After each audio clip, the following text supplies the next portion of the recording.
बिस्मिल्लाहिर्रहमानिर्रहीम। हेलो, अस्सलाम वालेकुम। I am Waqas Ahmad. आपको पता है जब भी हम लेक्चर की शुरुआत करते हैं तो प्रॉफिट मोहम्मद सल्लल्लाहु अलैहि वसल्लम की एक हदीस शरीफ पढ़ते हैं। प्रॉफिट मोहम्मद सल्लल्लाहु अलैहि वसल्लम ने इरशाद फरमाया कि जो शख्स हमारे बड़ों की इज़्ज़त नहीं करता और हमारे छोटों पे शफ़क़त नहीं करता वो हम में से नहीं।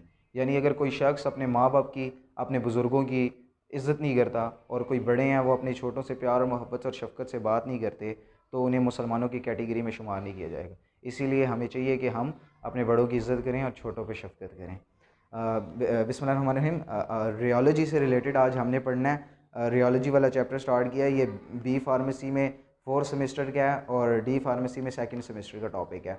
अब रियोलॉजी से मुराद क्या है? अगर हम इसके वर्ड्स पे ही फोकस करें ना तो हमें खुद ब खुद पता लग जाएगा कि रियोलॉजी से क्या मुराद है। रियो का मतलब है, ये ग्रीक वर्ड से निकला है। रियो का मतलब होता है कि फ़्लो, जो चीज़ें फ़्लो करती हैं, और लॉजी का मतलब है स्टडी करना। यानी जो चीज़ें फ़्लो करती हैं आप उनकी स्टडी करें, ये रियोलॉजी कहलाएगी। जैसे हमारे पास बायोलॉजी होती है, बायो का मतलब होता है लिविंग थिंग्स की और लॉजी का मतलब होता है स्टडी करना। तो बायोलॉजी का मतलब ये होता है कि जो लिविंग थिंग्स होती हैं हम उनसे रिलेटेड स्पेसिफिकली स्टडी करते हैं। इसी तरह रियो का मतलब है कि जो चीज़ें फ़्लो करती हैं, और लॉजी का मतलब है स्टडी करना, जो चीज़ें फ़्लो कर सकती हैं उनकी स्टडी करना। अब कौन सी चीज़ें फ़्लो कर सकती हैं हमें पहले ये पता होना चाहिए। हमारे पास ना 3 किस्म की मैटर्स होती हैं, एक सॉलिड होता है, एक लिक्विड होता है और एक गैसेस होती हैं। अब उनमें से जो 2 मैटर होती हैं ना, स्पेसिफिकली लिक्विड और गैसेस, इनके मॉलिक्यूल्स ना, स्पेसिफिकली गैसेस के मॉलिक्यूल्स तो बहुत दूर दूर होते हैं और जो लिक्विड होते हैं ना उनके मॉलिक्यूल्स भी एक दूसरे के ऊपर स्लिप कर सकते हैं। तो ये दोनों चीज़ें जो है ना, ये दोनों जो फ्लूइड हैं ये फ़्लो कर सकते हैं, फ़्लो कर सकते हैं। हमने देखा होगा कि लिक्विड जो होते हैं वो बड़े बड़े दरियाओं में से पानी निकलता है, बहते बहते जो है ना रास्ता खुद ही बनाते बनाते पहले जो है ना पहाड़ों में से पानी निकलता है, सॉरी, और बहते बहते फिर पहाड़ दरियाओं में आता है, दरियाओं से समंदरों में पानी जाता है। इतने 10-10, 100-100, 50-50 किलोमीटर का वो रास्ता तय करते हुए जाता है। यह लिक्विड क्या है? फ्लो कर रहा है। इसी तरह हमारे पास होती हैं गैसेस। यानी एक बंदा है, आप घर गए हैं, घर में जो है ना खाना वगैरह पक रहा था, कोई दावत की हुई थी, दूर से आपको बिरयानी की स्मेल आ जाएगी। क्यों? क्योंकि जो बिरयानी के पार्टिकल्स हैं वो फ्लो करके आ रहे हैं आपकी नाक तक, यानी डिफियन हो रही है। डिफियन भी क्या है? फ्लो है, हायर कंसनट्रेशन से लोअर कंसनट्रेशन की तरफ। आप अपने दोस्त से गले मिलते हैं, गले ना भी मिले, थोड़ा सा दूर आपका दोस्त खड़ा हो, उसने परफ्यूम लगाया हो, तो फ़ौरन उसकी स्मेल आपकी नाक तक आ जाएगी। क्यों? क्योंकि जो पार्टिकल्स हैं, जो गैसेस के पार्टिकल्स हैं, वो क्या कर रहे हैं? फ्लो कर रहे हैं। इसी तरह हवा भी ग्रेटर एग्जाम्पल है। एक जगह से दूसरी जगह, दूसरी जगह से तीसरी जगह हवा फ्लो करती जा रही, करती जा रही है, करती जा रही है। तो ये जो चीज़ें हैं ना, इनकी स्टडी, स्पेसिफिकली इन चीज़ों की स्टडी करना ना हमारे रियोलॉजी का बेसिक एम होता है कि हमने इन चीज़ों के बारे में स्टडी करनी है। अब देखिए, इन चीज़ों के बारे में स्टडी हम क्यों करें? क्योंकि ये इन चीज़ों की ना स्टडी जो फिज़िक्स वगैरह रखते हैं वो करते हैं फ्लूइड डायनामिक्स में।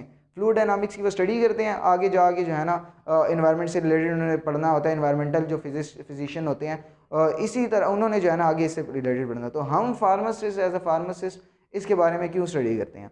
उसकी मेन वजह यह है कि मिसाल के तौर पे आगे आपने इंडस्ट्रियल फार्मासिस्ट बनना है। इंडस्ट्रियल फार्मासिस्ट जब आपने बनना है, आप इंडस्ट्री में जाएंगे, आप मेडिसिन वगैरह बनाएंगे, ठीक है। अब जितनी भी हमारे पास सॉलिड चीज़ें होती हैं ना, हम टैबलेट्स वगैरह बनाते हैं या कैप्सूल वगैरह बनाते हैं, तो वो स्पेसिफिकली ना हम लिक्विड डोजेज फॉर्म से ही पहले थोड़ी बहुत बनाने की ट्राई करते हैं। या इसके अलावा हम जो लिक्विड डोजेज फॉर्म स्पेसिफिकली बनाते हैं, मिसाल के तौर पे आपने विटामिन डी का इंजेक्शन बनाया, विटामिन डी का इंजेक्शन बनाया ना, तो जो विटामिन डी का इंजेक्शन बना रहे होते हैं ना, वहाँ पे रियोलॉजी हमारी काम आ जाती है। क्यों? क्योंकि हम विटामिन डी के इंजेक्शन बनाते हुए ख्याल करेंगे कि यार ये इंजेक्शन जो है ना, ये हम फ्लूइड दे रहे हैं, अगर ये इंजेक्शन सिरिंज में अगर पेशेंट को हम लगा देते हैं तो इसकी अगर विस्कोसिटी कम होगी या ज़्यादा होगी, और ये जो है ना वेन के अंदर जाके फंस ना जाए, वेन को नैरो ना कर दे, और बंदे की जो है ना फ़ायदा पहुँचाने के बजाय नुकसान ना पहुँचे, वगैरह वगैरह।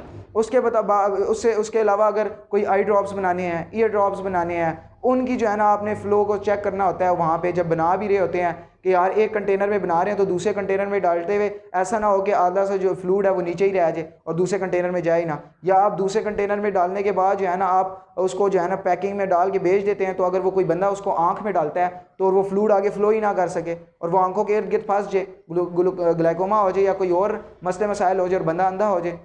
या जो है ना ईयर ड्रॉप्स डालते हैं, कानों की जो पर्दे हैं उनके साथ, ईयर ड्रम्स के साथ, वो जाके फ़्लो रुक जाती है, आगे फ़्लो ही नहीं कर पाती।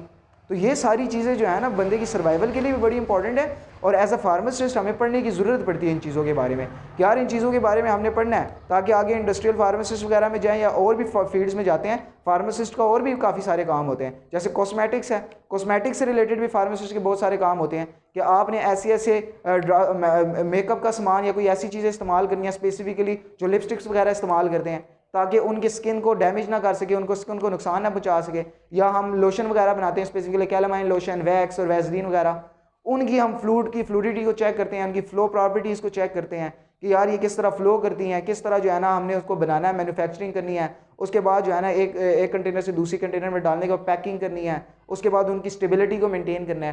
तो ये जो फ्लो की प्रॉपर्टीज़ होती है ना, हमारे लिए बड़ी इंपॉर्टेंट है। ये जो है ना सिर्फ एज अ फार्मासिस्ट नहीं, और भी काफ़ी सारी फील्ड्स में काम आती हैं, बहुत सारी फील्ड्स में ये काम आती है। पेंट्स वगैरह जो बना रहे होते हैं, पेंट इंडस्ट्री में वैक्स ग्लूज बना रहे होते हैं, हनी बना रहे होते हैं, हनी की जो इंडस्ट्री होती है वो जो सेपरेट करती है, बहुत सारी फील्ड में जो है ना इसकी बड़ी इंपॉर्टेंस होती है। तो इसीलिए एज अ फार्मासिस्ट हमें जो है ना रियोलॉजी पढ़ने की बड़ी ज़रूरत पड़ती है। अब ये जो फ्लूइड्स होते हैं ना, अब हम जो स्पेसिफिकली हमारा ये जो चैप्टर है रियोलॉजी का, इसमें जो है ना लिक्विड और गैसेस के अलावा ना सॉलिड को भी फ्लो कराया गया है। अब हम बड़े सख्त परेशान हो जाते हैं कि यार सॉलिड कैसे फ्लो कर सकते हैं। सॉलिड के तो पार्टिकल्स बहुत टाइटली पैक होते हैं, उनकी इंटरमोलिकुलर फोर्सेस तो इतनी स्ट्रांग होती हैं कि मॉलिक्यूल एक दूसरे को नहीं छोड़ सकते। यानी फ्लो से मुराद ये कि मैं इसको मौका मारूँ और ये एकदम लिक्विड बन जाए और एकदम नीचे जलने लग जाए। फ्लो से मुराद, सॉलिड की फ्लो से मुराद ये चीज़ नहीं है। सॉलिड की फ्लो से मुराद ये है कि आप किसी चीज़ पे फोर्स अप्लाई करें और उसकी शेप थोड़ी सी चेंज हो या लेंथ चेंज हो जाए, यानी उसमें थोड़ी सी डीफॉर्मेशन आ जाए। तो इन चीज़ों की स्टडी को भी हम जो है ना फ्लूइड डायनामिक्स है उसको भी हम फ्लूइड कहते हैं। यानी फ्लूइड, अब जो हमारे पास डिफॉर्मेशन क्या है, डिफॉर्मेशन ये है कि एक चीज़ की जो है ना लेंथ है या कोई भी चीज़ है उसके वो चेंज हो गई है, यानी उस चीज़ की जो इनिशियल पोजीशन थी वो चेंज हो गई और किसी नई पोजीशन पे वो चला गया। तो वो भी जो है ना, हम जब सॉलिड की शेप चेंज करते हैं, डिफॉर्मेशन करते हैं, उसको भी हम फ्लूइड कहते हैं। तो हमारे पास जो रियोलॉजी आती है उसमें क्या आता है, rheology is the basic science, basic field of science in which we study about the fluid motion of liquids and gases as well as the deformation of solids are also studied in rheology। तो ये हमारे पास जो है ना rheology से related थोड़ा बहुत main general idea था। अब मैं आपको जो है ना, अब हमारे पास जो फ्लो होते हैं ना, मैंने आपको बताया कि लिक्विड और गैसेस फ्लो कर सकते हैं। अब वो जो फ्लो होते हैं ना वो भी दो किस्म के होते हैं। एक फ्लो होता है न्यूटोनियन फ्लो और एक फ्लो हमारे पास होता है नॉन न्यूटोनियन फ्लो। अब आपने जो है ना, इसकी मैं इजी एग्जांपल दे देता हूँ कि आप एक गिलास में हनी लें या जो है ना पानी लें। अब पानी को एक गिलास से दूसरे कंटेनर में ट्रांसफ़र करें, या जो शहद आपने लिया हुआ है उसको एक कंटेनर से दूसरे कंटेनर में ट्रांसफ़र करें, तो आपको पता है कि पानी जल्दी ट्रांसफ़र हो जाएगा और जो हनी होगा या शहद होगा वो इतनी जल्दी से ट्रांसफ़र नहीं हो पाएगा। अब वो जल्दी से ट्रांसफ़र क्यों नहीं हो पा रहा, क्योंकि उसकी विस्कोसिटी ज़्यादा है, वो विस्कस फ्लूइड है। और वाटर क्या है, वाटर विस्कस फ्लूइड नहीं है, वो इजीली एक कंटेनर से दूसरे कंटेनर में इजीली ट्रांसफ़र हो जाएगा, नॉन विस्कस। तो जब भी हम फ्लूइड की स्टडी कर रहे होते हैं ना, तो फ्लूइड की स्टडी करते वक्त स्पेसिफिकली जो लिक्विड होते हैं उसकी स्टडी करते वक्त हमें विस्कोसिटी का अच्छे तरीके से ख्याल रखना पड़ता है कि यार विस्कोसिटी, जो लिक्विड ज़्यादा विस्कस होगा वो जो है ना कैसे फ़्लो करेगा, जो लेस विस्कस होगा वो क्यों कम ज़्यादा फ़्लो करेगा, वगैरह वगैरह। इन सारी चीज़ों को जो है ना हमने रियोलॉजी पढ़ते वक्त जो है ना दिमाग में ख्याल रखना पड़ता है। यार हमने इस तरह के, मैंने आपको बताया कि फ़्लो हमारे पास ना दो किस्म के होते हैं। जो लिक्विड के फ़्लो होते हैं स्पेसिफिकली, यहाँ पे हमने सिर्फ लिक्विड के फ़्लो को और सॉलिड के फ़्लो को, यानी सॉलिड की डिफॉर्मेशन को इस चैप्टर में सिर्फ स्टडी करना है। जो गैसेज हैं उनके डिफियन को या उनके फ़्लो को हमने स्टडी रियोलॉजी में बहुत कम करते हैं, क्योंकि उनके मॉलिक्यूल बहुत दूर दूर है, एक तो हमें नज़र भी नहीं आते हैं, इसीलिए जो है ना हम उनकी स्टडी रियोलॉजी में बहुत कम करते हैं। उनकी स्टडी के लिए फ़िज़िक्स और केमिस्ट्री है। तो अब हमारे पास, मैंने आपको बताया कि न्यूटोनियन फ़्लो जो है हमारे पास, न्यूटोनियन फ़्लो वो फ़्लो होता है जिसमें न्यूटन्स लॉ ऑफ जो विस्कोसिटी है उसको वो फ्लूइड फॉलो करे। न्यूटन्स लॉ ऑफ विस्कोसिटी क्या है, उससे पहले आपको समझने के लिए ना डिफॉर्मेशन को समझना बहुत सख्त ज़रूरी है। हमारे पास डिफॉर्मेशन से रिलेटेड ना एक हुक्स लॉ आया था। मिसाल के तौर पे मेरे पास एक स्प्रिंग है, मैं उसको या तो कंप्रेस करता हूँ, दबा देता हूँ, या जो है ना मैं उसे स्ट्रेच करता हूँ, यानी उसकी ओरिजिनल लोकेशन को चेंज करता हूँ। मैं उस पर फोर्स अप्लाई करता हूँ। जब मैंने ओरिजिनल लोकेशन को चेंज करना है ना, उसके लिए मुझे फोर्स अप्लाई करना पड़ेगा। अब फोर्स जो होता है ना, या फोर्स क्या होता है, फोर्स हमारे पास जो होती है ना, प्रेशर का ये एक सिस्टम है, यानी प्रेशर हमारे पास फोर्स पर यूनिट एरिया होता है। अब फोर्स को हम स्पेसिफिकली जब हम एक पर यूनिट एरिया पे फोर्स लगाते हैं ना, तो उसको हम प्रेशर भी कह सकते हैं। मिसाल के तौर पे पूरा बोर्ड है, मैंने बोर्ड में जो है ना सिर्फ मार्कर यहाँ पे मारा, यानी सिर्फ इतने से एरिया पे मैंने फोर्स लगाई। अब मैं जो है ना इसको प्रेशर कहूँगा, अब इसे मैं फोर्स नहीं कहूँगा। प्रेशर और फोर्स तकरीबन एक ही चीज़ होती है। जब हम एक स्पेसिफिक एरिया पे फोर्स लगा देते हैं ना, तो फिर हम इसे प्रेशर कह सकते हैं। अब यही जो फोर्स या प्रेशर होता है ना हमारे पास, अब जब हम इसे सॉलिड्स पे लगाते हैं, या लिक्विड्स पे लगाते हैं, और हमने जो है ना उनकी जो चेंजेस होती है, उनकी फ्लो की प्रॉपर्टीज़ होती है, उनको पढ़ना होता है, तो फिर हम इसे या फोर्स या प्रेशर नहीं कहते, फिर हम इसे स्ट्रेस कहते हैं। स्पेसिफिकली स्ट्रेस कहते हैं। अब अगर हम ये स्ट्रेस या जो फोर्स है या प्रेशर है, ये अगर हम लिक्विड्स पे लगा रहे हैं, तो हम इसे शेयर स्ट्रेस कहते हैं, और अगर हम इसे सॉलिड पे लगा रहे हैं तो सिर्फ स्ट्रेस कहते हैं। पहले मैं आपको इन चीज़ों में, अगर आपको थोड़ी बहुत उलझन हो रही है तो मैं आपको पहले हुक्स लॉ थोड़ा सा बता देता हूँ ताकि आपको जो है ना ईजिली इसको समझ आ सके। मिसाल के तौर पे मेरे पास एक स्प्रिंग था, ये एक स्प्रिंग है मेरे पास, इसकी जो ओरिजिनल लेंथ थी वो एल थी, कोई भी इसकी ओरिजिनल लेंथ थी, मिसाल के तौर पे 2 मीटर का था, 3 सेंटीमीटर का था, कोई भी था। मैंने क्या किया, मैंने इसको यहाँ से खींचा और इसको मैं उठा के यहाँ तक ले गया, यानी इसकी जो ओरिजिनल लेंथ थी एल थी। अब मैंने क्या किया, इसकी लेंथ को चेंज कर दिया, मिसाल के तौर पे ये हो गया एल नॉट। कोई भी स्प्रिंग था, मैंने क्या किया, इसे स्ट्रेच कर दिया। इसे स्ट्रेच कर दो या कंप्रेस कर दो, एक ही बात है। तो हुक्स लॉ हमें ये कहता था स्पेसिफिकली सॉलिड से रिलेटेड।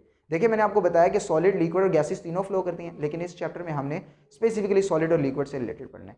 आपको मैं पहले सॉलिड से रिलेटेड पढ़ा रहा हूँ कि सॉलिड किस तरह फ्लो करती है। मैंने आपको बताया सॉलिड फ्लो नहीं कर सकती, लेकिन अगर सॉलिड की हम लेंथ या वॉल्यूम को चेंज कर दें तो हम उसको भी फ्लो ही कहते हैं, यानी उसमें डिफॉर्मेशन कर दें उसको भी हम फ्लो ही कहते हैं। अभी Newtonian flow, non Newtonian flow की तरफ भी नहीं जा रहे, उन टर्मिनोलॉजीज़ को बाद में हम डिस्कस करेंगे, पहले हम इसको स्टडी कर लेते हैं ईजिली।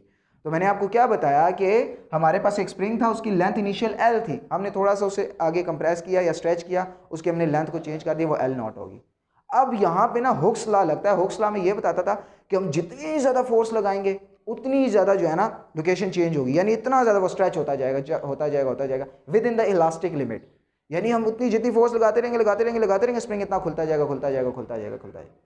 तो जो स्प्रिंग चेंज कर रहा है अपनी शेप को या लेंथ को चेंज कर रहा है, वॉल्यूम को चेंज कर रहा है, उसको हम कहते हैं स्ट्रेन, यानी डिफॉर्मेशन हो रही है उसमें। पहले इनिशियल लेंथ थी, और तो इसीलिए स्ट्रेन को हुक्स लॉ ने कहा कि हमारे पास जो स्ट्रेस होता है वो हमारे पास डायरेक्टली प्रोपोर्शनल होता है स्ट्रेन के, यानी जितना हम फोर्स लगाएंगे, force per unit area pressure लगाएंगे, वो उतनी ही डिफॉर्मेशन क्रिएट करेगा, उतनी ज़्यादा डिफॉर्मेशन क्रिएट करेगा। फिर हम जो है ना ये स्ट्रेस इसी तरह लिखते हैं, जब ये हमने डायरेक्टली प्रोपोर्शनल का साइन खत्म किया, कोई ना कोई कांस्टेंट आता है, और यहाँ पे हमारे पास कांस्टेंट आता था यंग्स मॉडुलस का, यंग्स मॉडुलस आता था, और ये स्ट्रेन उसी तरह। यंग्स मॉडुलस निकालना है तो स्ट्रेस डिवाइडेड बाय हम स्ट्रेन कर देते थे। स्ट्रेस और स्ट्रेन का कॉन्सेप्ट आपको बिल्कुल क्लियर होना चाहिए कि स्ट्रेस हमारे पास ये होता है फोर्स पर यूनिट एरिया, और स्ट्रेन हमारे पास डिफॉर्मेशन जो शेप में चेंज आती है उसको हम स्ट्रेन कहते हैं। ये सारी चीज़ें थी हमारे पास सॉलिड से रिलेटेड, यानी सॉलिड से रिलेटेड हमने हुक्स लॉ में पढ़ते हैं कि किस तरह जो है ना शेप में चेंज आती है, किस तरह हम प्रेशर अप्लाई करते हैं, फोर्स अप्लाई करते हैं। ये हमारे पास सॉलिड से रिलेटेड थी। अब जब हम लिक्विड से रिलेटेड पढ़ते हैं ना, तो लिक्विड से रिलेटेड हमारे पास ये जो हुक्स लॉ है ये काम ही नहीं करता। लिक्विड से रिलेटेड हुक्स लॉ काम ही नहीं करता। क्यों? क्योंकि लिक्विड में विस्कोसिटी आ जाती है, जो सॉलिड होते हैं इसमें विस्कोसिटी नहीं आती कि यार एक सॉलिड है वो ज़्यादा फ्लो करेगा, एक सॉलिड है वो कम फ्लो करेगा, कोई इस तरह की चीज़ नहीं आती। सिर्फ वो डिपेंड करता है कि आप फोर्स कितना लगा रहे हैं, प्रेशर कितना लगा रहे हैं। आप ज़्यादा प्रेशर लगाएंगे तो वो चीज़ ज़्यादा डिफॉर्म हो जाएगी, आप लेस प्रेशर लगाएंगे तो चीज़ कम डिफॉर्म होगी, डिफॉर्मेशन कम होगी। तो सॉलिड से रिलेटेड हमारे पास इलास्टिसिटी आती है, विस्कोसिटी नहीं आती। तो हमारे पास जो लिक्विड होता है ना, तो लिक्विड से रिलेटेड हमारे पास आ जाती है विस्कोसिटी। इसीलिए हमारे पास ये जो हुक्स लॉ था ना ये काम करना छोड़ गया। फिर हमारे पास न्यूटन साहब ने एक नया लॉ दिया जिसको हम कहते हैं Newton's law of viscosity. Newton's law of viscosity, ये न्यूटन साहब ने नया लॉ दिया था।